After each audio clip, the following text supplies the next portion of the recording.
하늘의 긍정적인 소망의 메시지를 전해드리려 하는 스티그마 미션 방송의 하늘 영성 가이드 김민자 줄리팍입니다. 여러분 오늘 행복하고 감사한 하루 되세요. 고맙습니다.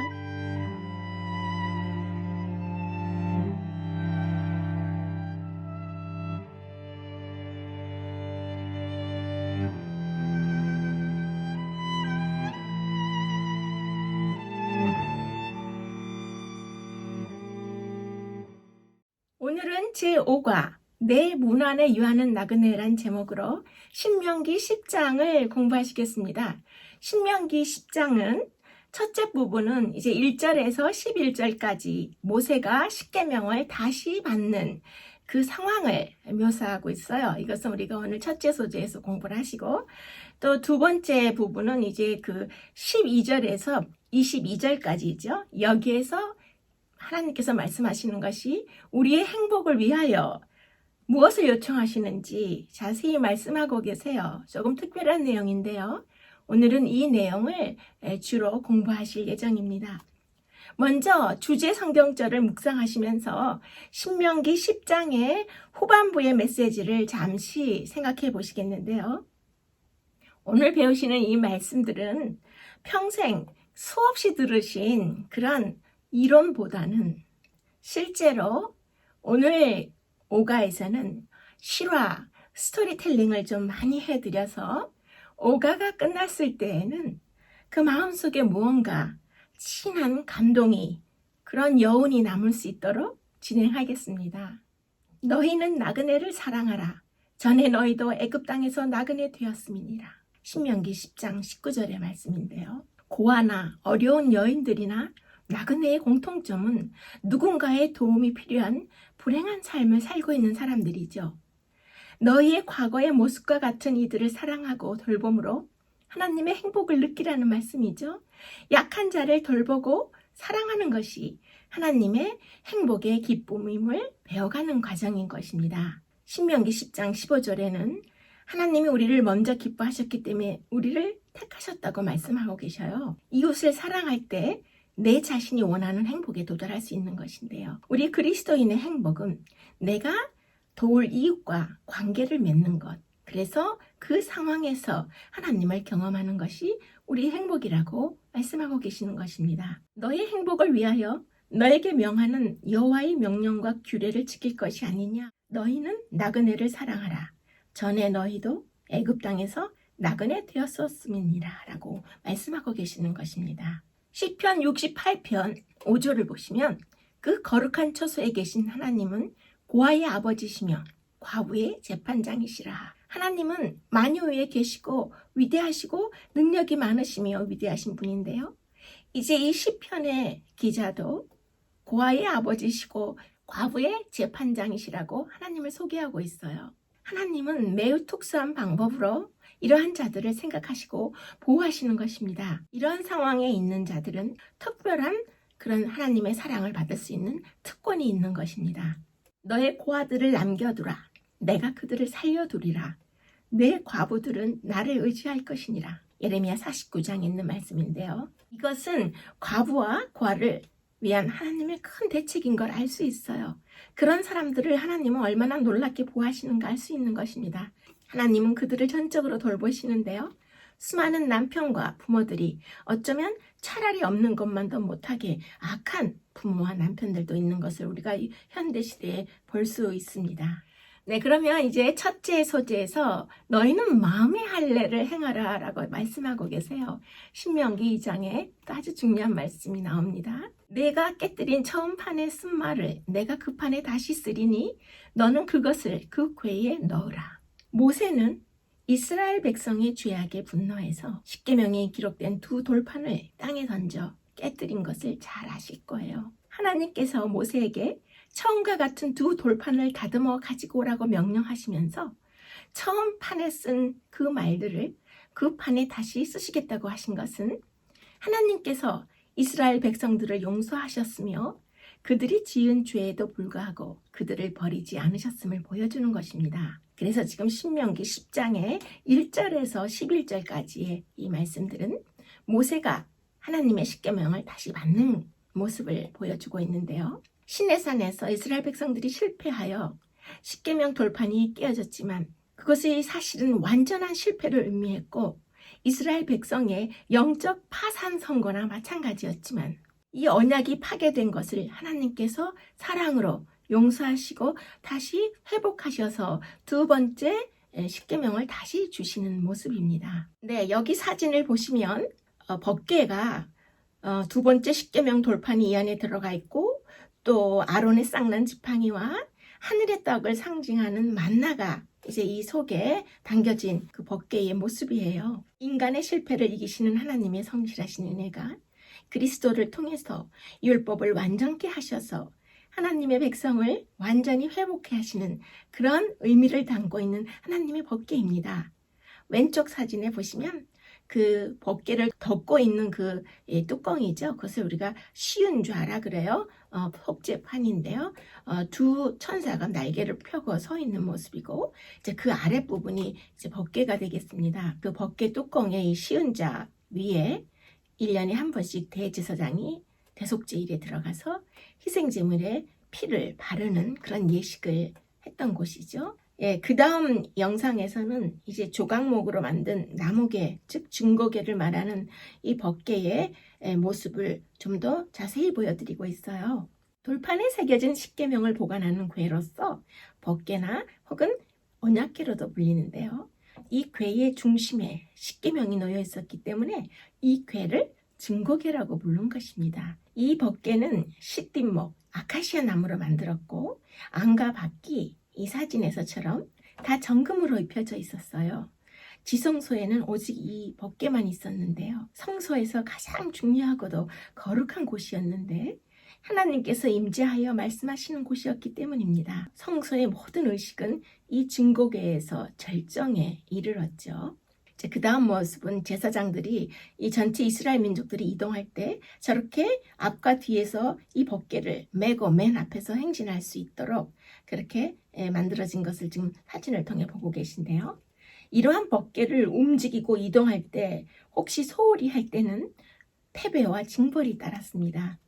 십계명을 보관하고 있는 궤를 하나님께서 이렇게 중요하고 거룩한 곳으로 만드신 것은 오늘날 십계명을 경시하고 사랑만 외치는 우리 모두에게 많은 것을 가르쳐주고 있는 것을 알 수 있어요. 너희는 마음의 할례를 행하고 다시는 목을 굳게 하지 말라는 그 말씀 속에는 우리 마음에 하나님의 백성의 사랑의 표시가 없으면 형식적으로 우리 육신에 행하는 하나님의 율법이나 할례의 의미가 아무 의미가 없다는 것이죠.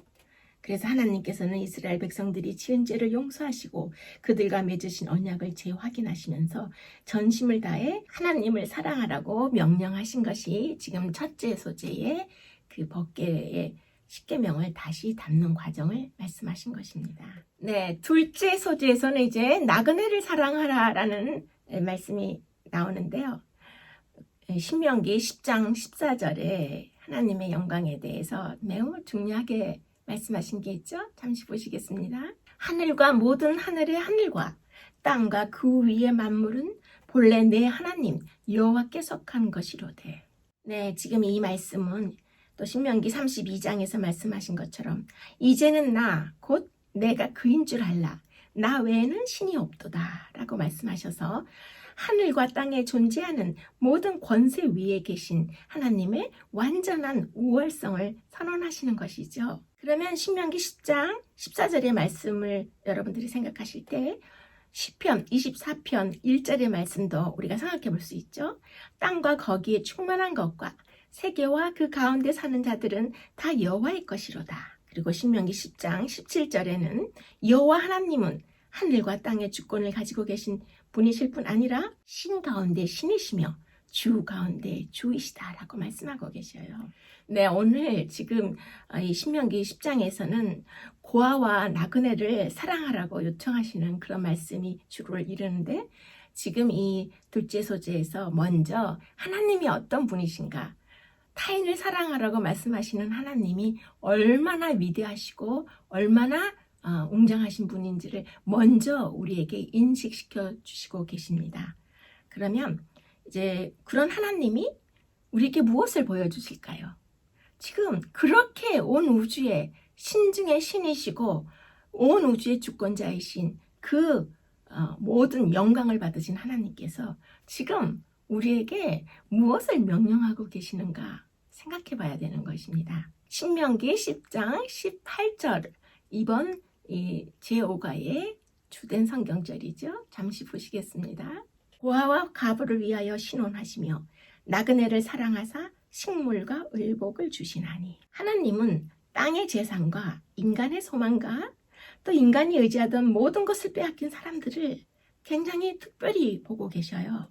이런 사람들은 하나님께 특별한 요청을 할 수 있는 오히려 특권층인 것입니다. 과부나 고아, 나그네 이렇게 명칭이 된 이런 어려운 상황이 있는 모든 사람들은 하나님의 애정이 깃든 하나님의 보호의 특별 대상 제1호예요. 여호와는 모든 신 가운데 신이시며 주 가운데 주이시다라고 그분께서 말씀하시면서 절대적인 주권을 가진 통치자이시며 만물을 붙들고 계신 하나님이신데 그런 하나님께서 고아와 과부와 나그네를 돌보신다고 하는 거예요. 하나님께서는 그들의 직접적인 필요를 채워주심으로써 그들을 향한 관심과 사랑을 보여주십니다. 사회에서 소외당하고 고통 중에 있는 자들을 기억하고 돌보시는 하나님께서 이제 당신의 영적 이스라엘 백성들에게도 그렇게 하라고 명령하시는 것이 나그네를 사랑하라는 메시지입니다. 네, 지금 둘째 소재의 묵상의 질문에서는 시편 146편 5절에서 10절을 읽어보라고 하죠. 거기 말씀 중에서 그 7절에 보시면은 압박당하는 자를 위하여 공의로 판단하시며 줄인 자에게 식물을 주시는 이로다라고 말씀하고 계셔요. 맥도날드 그 햄버거 그 샵을 잘 아시는데 이 맥도날드의 공동 창업주였던 레이 크록 회장이란 분이 계셨는데 그분은 이제 1984년에 세상을 떠나셨어요. 그런데 이분은 크리스마스 시즌마다 산타클로스 옷을 입고 거리에 나서서 구세군 자원봉사자들과 함께 열심히 그 활동을 하면서 종을 치고 지나가는 행인들에게 자선 냄비 모금에 동참하도록 독려하는 것이 그분의 살아생전의 가장 유명한 모습이었습니다. 이 크록 회장은 아무리 바쁜 일이 있고 또 회사에 너무 중요한 손님들이 왔다 하더라도 이 시즌에는 한 번도 거르지 않고 이 자선 냄비 모금 운동에 직접 산타클로스 옷을 입고 종을 치면서 많은 사람들에게 사랑을 호소했어요. 그래서 예외 없이 연말 시즌에는 이 크록 회장님이 거리에 나섰는데 심지어는 그분이 몸이 많이 아팠을 때에도 주위 사람들의 만류에도 불구하고 그 추운 날 그 거리에 나서서 자원봉사 활동에 직접 참가할 정도로 그는 항상 이 행사를 아주 각별한 애정을 가지고 지켜왔습니다. 그래서 크록 회장이 이 자선남비 모금 활동에 직접 나와서 투자하는 시간에 오히려 회사에서 돈을 버시고 그 시간에 버신 돈으로 이 불우한 이웃을 연말에 도와주면 훨씬 많은 액수를 도와줄 수 있었음에도 그분은 그렇게 하지 않으셨어요. 신문 기자들이 왜 그렇게 자선 냄비 모금 활동에 집착하냐고 물었을 때 크록 회장은 이렇게 대답을 했어요. 내가 가진 돈으로 사람들을 돕는 건 쉽습니다. 하지만 직접 내가 시간을 내서 내 몸으로 나가서 봉사하면서 어려운 분들에게 사랑을 표현하는 것은 참 어렵습니다. 진정으로 사랑을 표현하려면 돈으로 하는 쉬운 방법이 아니라 내가 직접 나서서 하는 어려운 방법이어야만 그들에게 의미가 있는 것이죠. 이런 생각으로 평생을 봉사해온 이 맥도날드의 그 크록 회장은 이제 돌아가신 지 14년이 지나서 그의 아내께서 미국의 본부에 1억 달러, 약 1200억 원의 거금을 기증하였습니다. 그 아내 되는 분이 그 돈을 기증하면서 제가 그 사랑이란 것이 돈이 아니라 정성이란 것을 늘 말하는 우리 남편의 그 뜻을 평상시엔 잘 몰랐는데요. 이제 세월이 흐르고 나니까 이제는 그 말의 뜻이 무엇인지 잘 알게 되었습니다. 라고 따뜻한 말을 전하면서 기증을 한 것입니다. 네, 그러면 둘째 소재의 묵상의 질문에 시편 146편 9절 여호와께서 객을 보호하시며 고아와 가부를 붙드시고 이 말씀을 생각해 보라고 지금 묻고 있어요. 미국의 프로농구 NBA에서 그 올랜드의 매직 팀이 참 유명한 팀이었어요. 그 올랜드의 그 매직 농구팀은 예전에 그 샤킬 오닐과 같은 아주 거물급 선수들이 뛰었기 때문에 미국 내에서도 아주 큰 관심과 사랑을 받던 팀인데요.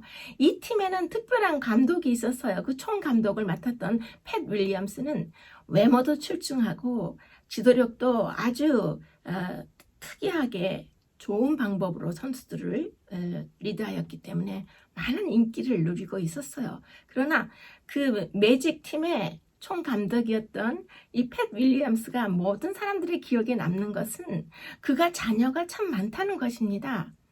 그는 아내와 18명의 자녀를 키우고 있었어요. 그러면 많은 사람들이 나이도 그렇게 많아 보이지 않는데 18명을 언제 낳았지 하고 의아해하실 거예요. 이 팻 윌리엄스 감독은 자기가 직접 자기 아내와 함께 낳은 그 아기는 4명밖에 되지 않았고요. 18명의 자녀 중에서 14명의 자녀는 입양한 자녀였습니다. 4개의 나라에서 브라질을 비롯해서 어려운 나라의 고아들을 자기 친자녀로 입양했는데요. 그 14명의 그 입양한 고아 중에는 한국 아이도 2명이 있었습니다. 물론 이 14명의 그 입양한 자녀들 대부분은 몸이 심한 중증 장애를 겪는 신체에 부자유한 그런 아주 어려운 아이들이 포함되어 있었습니다. 한 번 외출하려는데도 승용차로는 어림도 없고 또 웬만큼 넓은 집 아니고는 그 몸이 불편한 아이들을 14명을 더 입양해서 자기 아이들까지 18명 아이들을 키운다는 것은 정말 힘든 일이었어요. 장소를 이동하거나 식사를 할 때도 굉장히 힘들었는데요.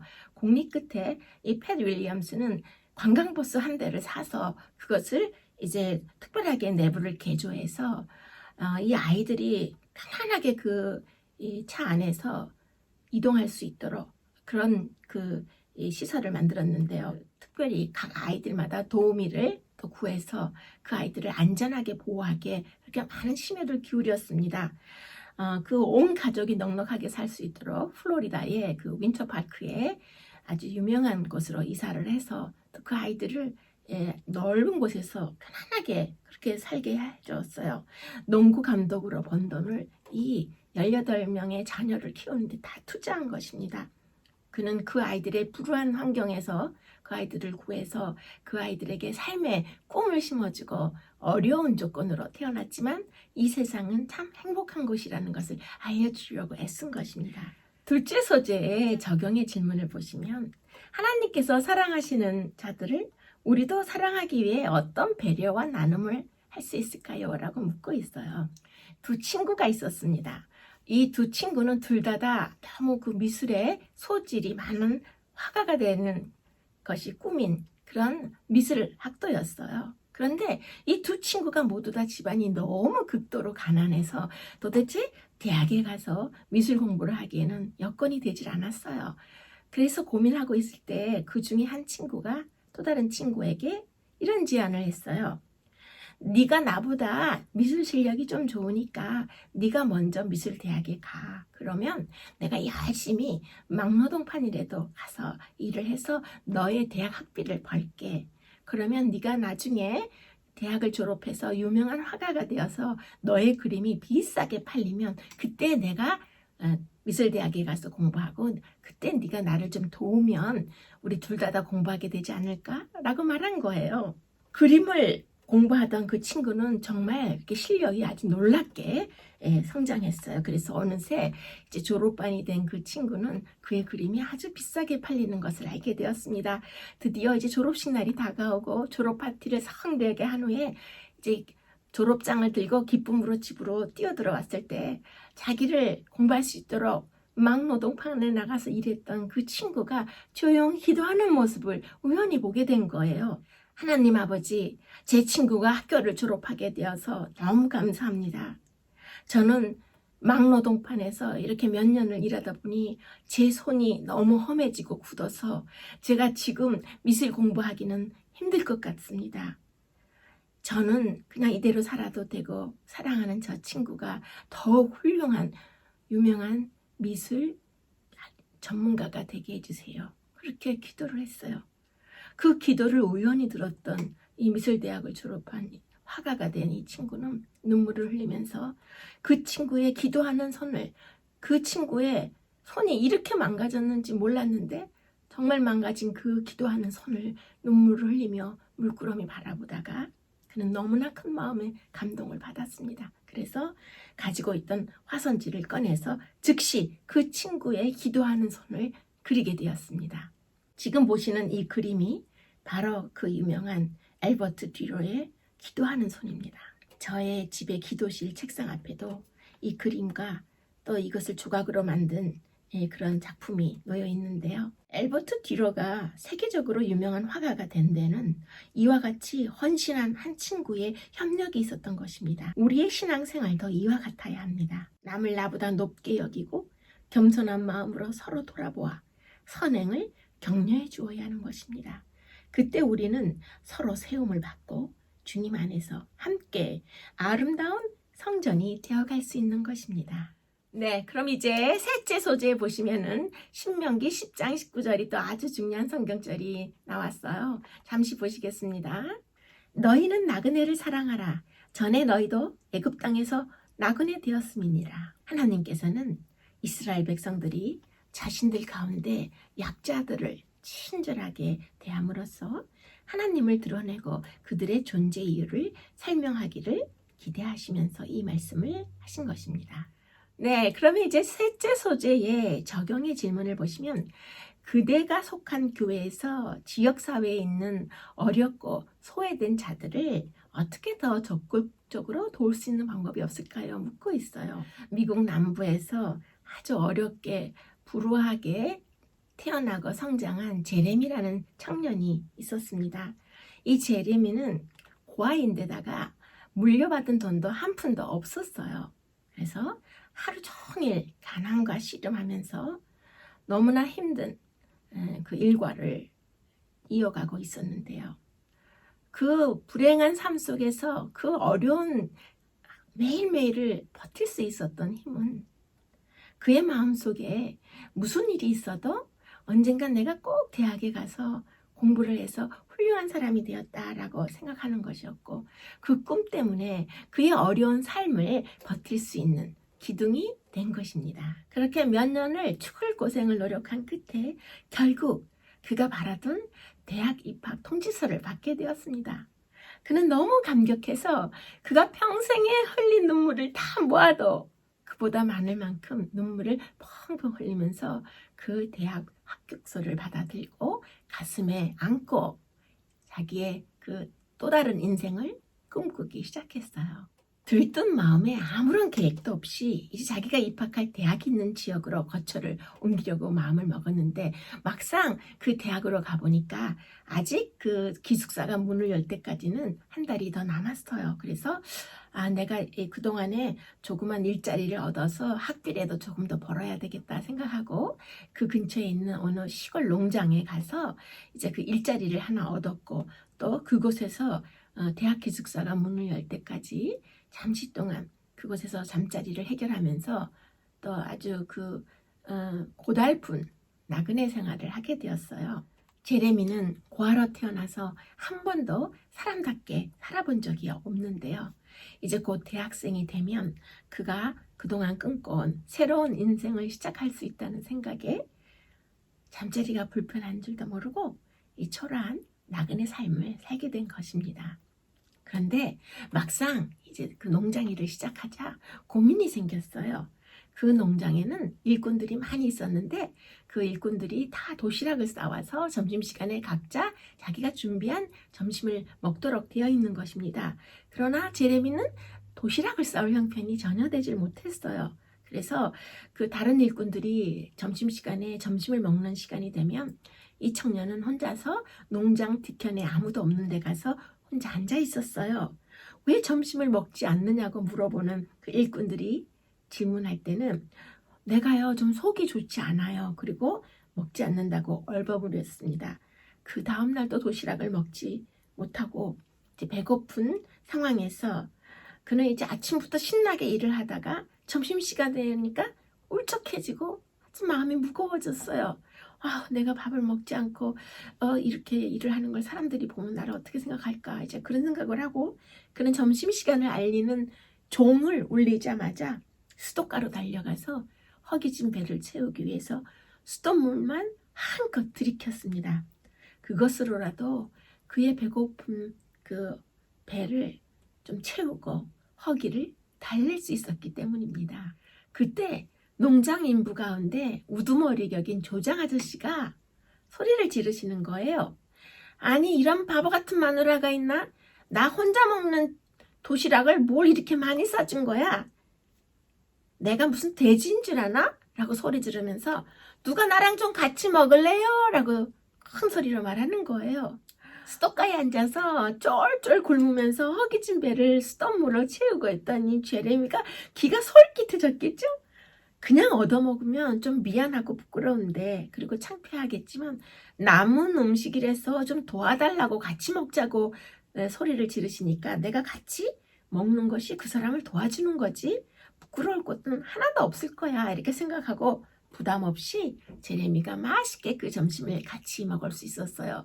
운 좋게도 그날은 맛있게 배부르게 점심을 그렇게 해결할 수 있었던 것입니다. 그런데 그 다음날 점심시간에도 이 조장 아저씨가 또 소리를 지르는 거예요.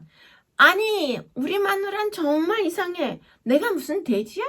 조금만 싸라고 했는데 오늘도 이렇게 또 많이 쌌네? 혹시 나 도와주실 분 또 없나요? 하고 소리를 지르는 거예요. 그래서 그 다음날도 제레미는 그 똑같은 소리를 외치는 조장님 옆으로 가서 맛있게 나누어 먹었습니다. 그 맛있는 점심을 얻어먹으면서 야 우리 조장님 사모님은 참 통도 크시지? 조금만 싸라고 하는데도 어쩌면 매일같이 이렇게 많이 싸주시는 거야? 그 덕에 나는 정말 잘 먹네. 그리고 속으로 너무 좋아했어요.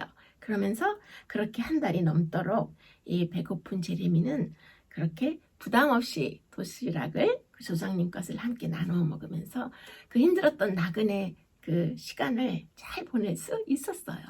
드디어 농장 일을 그만두고 이제 대학 기숙사로 떠나던 날 제레미가 아무리 그래도 내가 그 조장님께는 꼭 특별 인사를 드려야지 하고 이 조장 아저씨께 인사를 드리려고 농장을 아무리 찾아도 그가 보이지 않아요.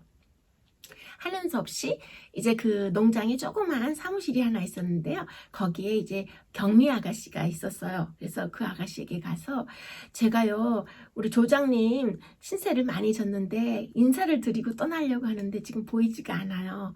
그리고 그 사모님 신세도 제가 많이 졌거든요. 매번 도시락을 같이 먹을 수 있게 많이 싸주셨어요. 그래서 제가 특별히 그 조장 아저씨 사모님께 더 너무 감사하다고 전하는 이 말씀을 꼭 저 대신 그 아저씨께 전해주실래요? 라고 부탁을 했어요. 그랬더니 이 사무실의 격리 아가씨가 혼자 중얼거리면서 이렇게 말하는 거였어요. 이상하네. 그 조장 아저씨 사모님은요 몇 해 전에 돌아가셨어요. 오래전에 떠나시고 안 계신데 오늘 우리가 신명기 10장을 배워보시면서 나그네를 사랑하고 어려운 자를 도우라는 하나님의 호소를 공부하시는데요. 닳고 닳도록 들어온 그런 이론이 아니라 감동적인 이런 실화들을 실제 이야기들을 통해서 우리는 이론이 아닌 가슴 따뜻한 그런 감동의 메아리를 우리 가슴 속에서 느껴볼 수 있는 것입니다. 우리가 이러한 시간을 통해서 여러분께서 더 감명 깊은 그런 신명기 10장에 공부하시는 시간이 되셨으면 참 좋겠습니다. 돼지가 길을 가다가 암소를 만났어요. 그런데 이 돼지가 그 소에게 불평을 늘어놓는 거예요. 나는 죽어서 사람들에게 햄과 베이컨을 많이 제공하고 또 사람들이 내 발까지 먹어. 그래서 족발이라는 이름으로 나는 그렇게 사람들의 배를 채워주거든. 그런데 너무나 이상한 게 사람들은 왜 나를 별로 안 좋아하고 소 너만 좋아할까? 라고 물었어요. 그랬더니 이 소가 가만히 그것을 듣자 이렇게 대답하는 거예요. 아, 다 이유가 있지. 너는 죽은 후에야 사람들을 행복하게 해주는 그 유익한 먹을 것을 남기지만 나는 물론 죽어서도 많은 고기를 남기지만 나는 살아있을 때 사람들을 기쁘게 해주거든.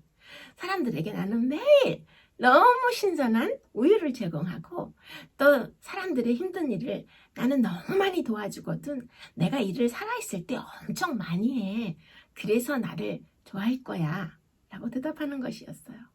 여러분, 많은 사람들이 좀 더 축복을 받은 후에 좀 더 형편이 나아진 후에 타인을 돕겠다고 생각합니다. 그러나 우리가 좀 넉넉해져서 남을 도울 수 있을 때는 이미 너무 늦은 것입니다. 내가 도와줄 수 있는 도움이 꼭 필요했던 고아와 같고 나그네와 같은 사람들이 이미 내 곁에 머물질 않고 또 내 자신도 이 세상을 떠나게 되어 그 많은 재산과 여건들, 좋은 여건들이 더 이상 남을 위해서 베풀 수 없는 상황이 되는 것입니다. 넷째 소재에 보시면 공정하게 판단하라는 말씀이 나오죠.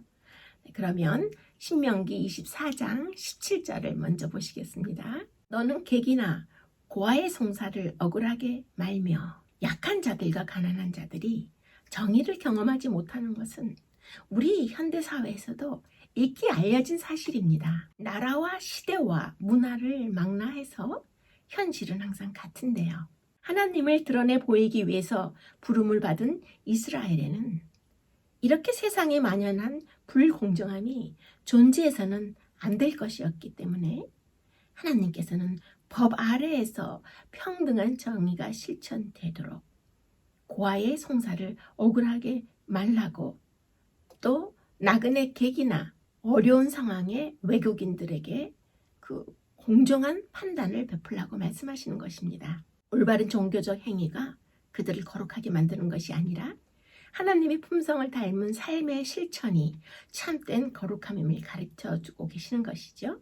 그래서 우리가 지금 보시는 신명기 24장 17절을 보실 때에 또 신명기 1장 16절에 말씀하신 것처럼 너희가 형제 중에 송사를 들을 때에 양방 간에 공정히 판결할 것이며 타국인에게도 그리할 것이라 라고 강조하신 점을 기억해 보시면 좋겠습니다. 네, 그러면 넷째 소재의 적용의 질문을 보시면 그대가 속한 공동체를 보다 더 공정한 곳으로 변화시키기 위해서 어떤 일을 할 수 있을까요? 라고 묻고 있죠. 미국의 최고의 사학으로 손꼽히는 고등학교 필리스 아카데미라는 학교가 있어요. 이 학교를 가리켜서 미국 안에서는 리틀 하버드 대학이라고 불러요. 이 학교의 이 고등학교의 졸업생의 하버드 대학 진학률이 미국 전국에서 제일 높기 때문에 붙은 별명인데요. 지금도 한 해 평균 졸업생의 약 10%는 이 학교의 졸업생 중에 10%는 모두 하버드 대학으로 진학하는 것입니다. 그래서 명문대 그 진학을 꿈꾸는 수많은 엘리트들이 이 동부에 있는 필립스 아카데미를 찾고 그 학교 문을 두드리고 있는 실정인데요. 또 이 학교가 세계적으로도 아주 널리 알려진 고등학교입니다. 너무나 많은 인재를 배출했기 때문에 그런데요. 전 세계의 45개국의 영재들이 이 고등학교에 몰려들 정도로 또 각 나라의 상류층 사회에서도 아주 명성이 자자한 그런 학교입니다. 이처럼 필립스 아카데미의 명성이 자자해진 이유는 그럴 만한 이유가 있는데요. 물론 각자의 영역에서 최고의 명성을 얻은 유명한 교사들이 학생들을 가르치기 때문에 대학 진학률 아주 명문대로 진학할 수 있는 그런 그 결과를 맺어주기도 하지만 물론 선생님들도 1등 공신이지만 이 학교에는 아주 오랜 전통에서 배어나오는 그런 캠퍼스 분위기가 있어요. 그래서 학생들 스스로 알아서 공부할 수 있는 그렇게 자기 미래를 준비하는 그런 분위기가 또 이 학교의 졸업생들이 성공하는데 톡톡히 한 몫을 하고 있는데요. 그 결과 이 학교를 졸업한 수많은 인재들이 미국과 전 세계의 정치계나 재계, 학계와 또 예술계에서 아주 많은 활동을 하고 그 이름을 알리고 있습니다. 미국 동부에 위치한 이 학교는 진보주의적인 성향을 가진 필립스 앤더버 캠퍼스와 또 아주 보수적이고 전통을 중시하는 필립스 엑세러 캠퍼스로 나뉘지요. 이 두 캠퍼스로 오가는 데는 30분밖에 걸리지 않는 가까운 거리지만은 이 두 학교 중에서 그 보수주의적인 그 필립스 엑서터 학교는 이제 그 뉴햄프셔 주에 위치해 있고요. 또 그 아주 개방적이고 진보적인 그 필립스 앤더버 캠퍼스는 매사추세츠 주에 위치해 있어요. 그러나 정작 학생들이 이 학교에 와서 배우는 것은 단순히 명문대를 진학하기 위해서 그렇게 성적을 올리는 그런 기술만을 배우려고 오는 게 아니고요. 학생들이 정말 이 학교를 생각할 때에, 공부할 때에 이들이 소중하게 생각하는 것은, 또 자랑스럽게 생각하는 것은 바로 이 필립스 아카데미 학교의 교훈 때문이라고 합니다. 그 학교의 교훈이 not for self, 너 자신만을 위하여 살지 말라라는 교훈이에요. 이 짧은 교훈은 필립스 아카데미의 그 오랜 역사와 전통보다도 훨씬 학생들 각자에게 굉장히 강한 인상을 남겨주는데요. 아주 이름을 알리는 많은 그 졸업생들이 항상 자신을 위해서 일하는 것이 아니라 남을 위해서 일하는 그런 정신의 교훈을 평생 실천하며 살아간다는 것입니다. 이 말 한마디에 이 짧은 이 학교의 교훈이 얼마나 큰 영향을 미쳤는지 이제 사회에 나와서 활동을 하고 세월이 많이 흘러서 이제 그 인생의 후반부를 살아가는 그런 많은 졸업생들을 기자들이 인터뷰를 하면 이 학교의 동문들은 모두 다 하나같이 자신의 그 인생의 인생관을 not for self, 너 자신만을 위하여 살지 말라. 그것이 이 학교를 졸업한 모든 인물들이 평생 가슴에 안고 또 실천하려고 하는 인생관이 된 것입니다. 다섯째 소재에 보시면 영적 이스라엘은 약한 자들과 소외된 자들에게 친절을 베풀고 오류와 제약 세상 가운데 있는 어려움을 당하는 사람들에게 하나님의 증인이 되라는 부르심을 받았다라는 것을 이제 다섯째 소재에서 강조하고 있는데요. 제가 이제 읽은 책 중에서 어느 한 예비 여대생의 눈물 나는 그 삶을 간증한 것인데요. 내가 대학을 들어가기 전에 나 어려운 곳에 가서 좀 봉사를 하고 오는 그런 체험을 해야 되겠다 해서 그 우간다에 가서 선교 활동을 하는 그 교회 팀을 따라서 이제 한 2, 3주 다녀왔어요. 근데 그 선교 여행을 하고 오니까 다른 것은 눈에 들어오지 않고 얼굴은 까만데 이는 하얗게 반짝거리는 그 아프리카의 아이들이 웃는 모습이 너무나 낮과 밤을 가리지 않고 떠올라서 견딜 수가 없는 거예요. 1년만 단기 선교를 좀 다녀오게 해주시면 제가 이렇게 그 아이들이 너무 보고 싶은데 편안한 마음으로 좀 다녀오게 해주세요. 그래서 쉽지 않은 부모님을 오랜 시간 설득을 해서 이 예비 대학생인 이 여학생이 이제 우간다로 1년 동안 선교 생활을 떠났습니다. 그런데 가서 어렵고 힘든 고아 아이들을 많이 돌봐주고 있는데 그 중에 어느 한 아이가 이 학생에게 오더니 선생님, 저 선생님을 엄마라고 부르면 안 돼요? 라고 묻는 거예요. 이 여학생은 너무나 울컥 눈물이 나왔어요. 그래서 왜 안 돼? 되지. 너는 오늘부터 내 딸이야. 그러면서 그 아이를 진짜 입양한 거예요. 나이가 20살 몇 채 되지 않은 이 젊은 여학생이 아이를 입양한 것입니다. 그랬더니 주위에 있는 아이들이 다 나도 엄마라고 부르면 안 돼요 라고 우는 거예요. 그래서 이 선교사가 그 어린 나이에 12명의 아이를 실제 자기 자녀로 입양을 하게 되었습니다. 그 후에 이제 그 어려운 그 질병과 또 상황을 겪고 있는 400명이 넘는 고아들이 다 이 여선교사를 엄마라고 부르기 시작했어요. 그랬더니 그 마을의 모든 노인분들과 동네 사람들도 이제 이 여선교사가 지나가면 엄마라고 부르는 거예요. 몇 년 동안 아프리카 우간다에서 그 아이들을 돌보고 고아들을 돌보면서 하나님께서 말씀하신 사랑을 실천하면서 저는 오늘 지금 이곳의 삶이 너무 행복하기 때문에 저의 현실로 돌아갈 수가 없습니다 라고 고백한 그 내용을 보고 참 많은 그리스도인들이 눈물을 흘렸으리라고 생각해요. 제가 몇 년 전에 한국에 출장을 가게 되었을 때 그 당시에 그 한국의 동중한 합회장님으로 수고하시던 존경하는 엄보성 목사님께 부탁을 드려서 그 강원도에 있는 한 고아원을 방문하게 되었어요.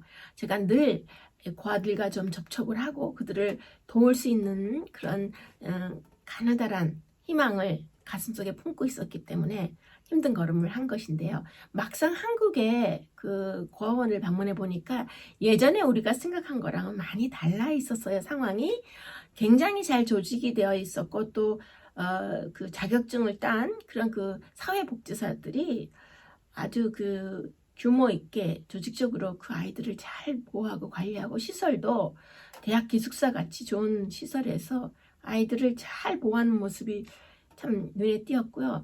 예전과 같이 우리가 쉽게 그렇게 고아원에 가서 아이들을 만나고 개인적으로 도와줄 수 있는 그런 방법은 흔하지가 않고 또 그렇게 도움을 줄 수 있는 그런 우리가 예전에 생각하던 그런 고아들이 요즘에는 그렇게 많이 없다는 것을 제가 그때 느꼈습니다.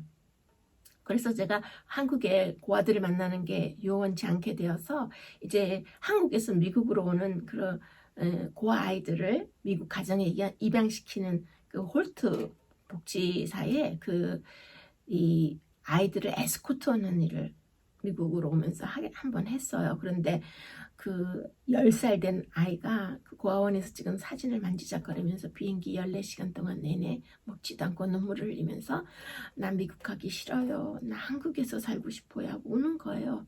그 다음에 또 다른 아이는 이제 한 3개월밖에 안 된 예쁜 여자아이였는데 아주 그 분홍색 예쁜 옷을 입고 이제 미국으로 입양을 가는 거예요. 그런데 이 아이를 제가 품에 안고 14시간 동안 눈물을 많이 흘렸어요.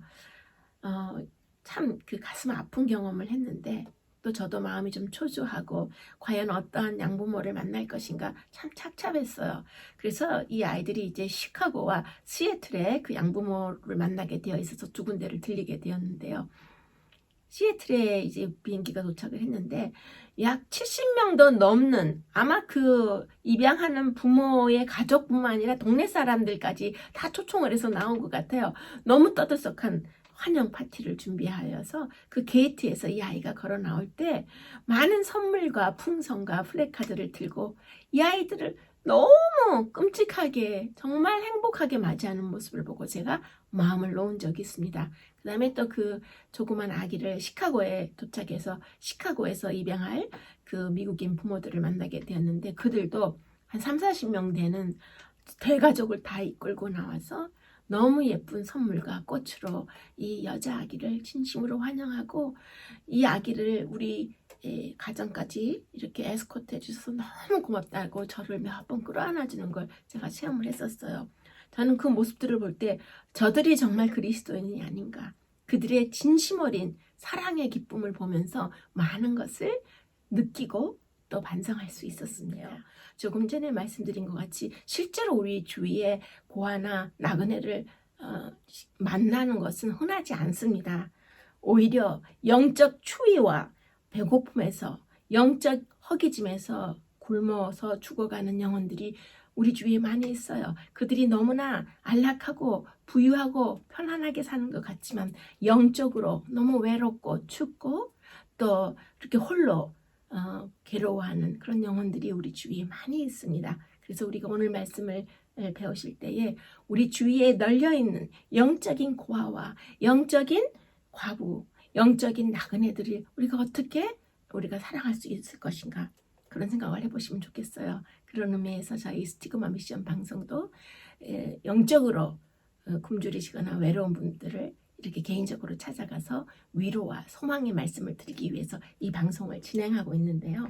우리가 잘못 생각하는 것이 한 가지 있는데 성경에서 말씀하시는 고아나 과부나 나그네가 매우 초라하고 또 소외된 계층으로 그렇게 무시하는 생각으로 그 단어들을 들으실 수 있지만 사실은 우리가 오늘 신명기 10장을 마치시면서 그들은 매우 특권층이라는 것을 아시면 좋겠어요. 왜냐하면 온 우주를 소유하신 온 우주의 주권자이신 하나님께서 그 누구보다도 그러한 사람들을 더욱 사랑하시고 관심을 가지고 눈여겨보시기 때문에 그들은 특권층인 것입니다.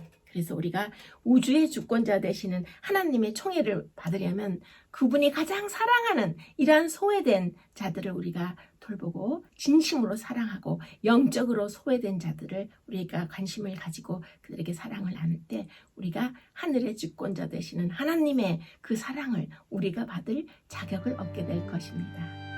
추위와 눈보라 속에서 길을 잃고 헤매는 자기의 자녀를 구해낼 수 있었던 어떤 어른들이 그들을 죽도록 그냥 내버려두고 지나갔기 때문에 그들의 사랑하는 자녀들이 죽을 수밖에 없는 사고를 당했다는 것을 그 부모가 나중에 안다면 어떻게 생각할까요? 그들은 몹시 슬퍼하고 극도로 분노하지 않을까요? 그들은 눈물만큼이나 뜨겁고 그들의 사랑만큼이나 격렬한 분노로서 그 자기의 자녀들을 그 어둠에 처한 자녀들을 그냥 놔두고 지나간 그 행인들, 그 어린들을 살인자라고 고발하고 분노할 것입니다. 모든 사람이 당하는 고통은 하나님이 직접 그 자신이 겪으시는 고통이라고 했습니다. 가난하고 외로운 주위 사람들을 무관심하게 쳐다보고 그들에게 사랑을 베풀지 않는다면 그 큰 심판날에 나는 너희가 어디에서 왔는지 도무지 알 수 없노라라고 하나님께서 말씀하실 것이며 악한 자들아 나를 모두 떠나라라고 호령하실 것입니다. 그런데 우리가 다른 것은 아무것도 없어도 어려운 타인을 배려할 수 있는 그런 따뜻한 사랑이 내 안에 있다면 주님이 내 안에 계시는 그 형통한 삶이 될 것입니다. 다음 주 제6과에서 뵙겠습니다. 감사합니다.